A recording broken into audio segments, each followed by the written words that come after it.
வணக்கங்க. பயம் இன்றைக்கி எல்லாருக்கிட்டையும் இருக்கிறது இந்த பயம். இந்த பயம் என்பது வாழ்க்கையில் நம்ம தோற்றுடுவோமோ அப்படிங்கிறது சிலருக்கு பயம்.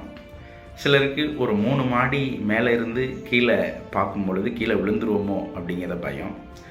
ஆற்றில் லேசாக தண்ணி வரும்பொழுது நடந்து போயிட்டுருக்கும் பொழுது தண்ணீர் வேகமாக அடிச்சுட்டு வந்து நம்ம போயிடுவோமோ அப்படிங்கிறது பயம்.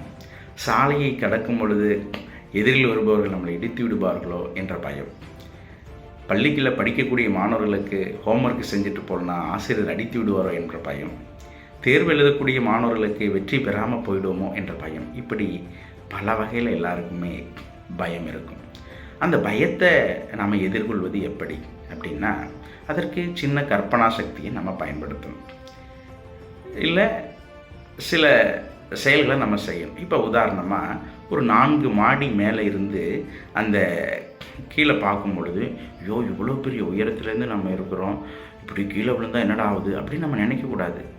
அங்கே நின்றுட்டு இந்த ஊரை அந்த சுற்றி பார்க்கணும், அந்த இயற்கையை சுற்றி பார்க்கணும். அப்படி நம்ம கீழே இருந்தோம்னா இதெல்லாம் நம்ம இந்த இயற்கையெல்லாம் ரசிக்க முடியல. மேலே பார்க்கும் பொழுது, மேலே இருந்து அந்த கீழே பார்க்கும் பொழுது, ஏன்னா இந்த ஊரோட பெருமை இவ்வளோ அழகாக இருக்கே, இவ்வளோ வானளாவிய கட்டடங்கள்லாம் இருக்குது, இவ்வளோ இயற்கை இவ்வளோ சூழ்ந்து இருக்கு அப்படின்னு நாம் நினைக்கும் பொழுது அந்த பயம் நம்மை விட்டு போயிடும்.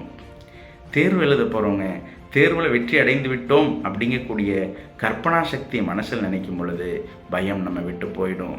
சாலையை கடந்து செல்லும் பொழுது இப்போ எல்லாம் அனைவருமே பாதுகாப்பாக பயணம் செய்கிறாங்க, அனைவரும் சிறப்பாக அந்த வாகனத்தை எல்லாம் இயக்குகின்றார்கள் என்று நாம் நினைக்கும் பொழுது அந்த பயம் போயிடும்.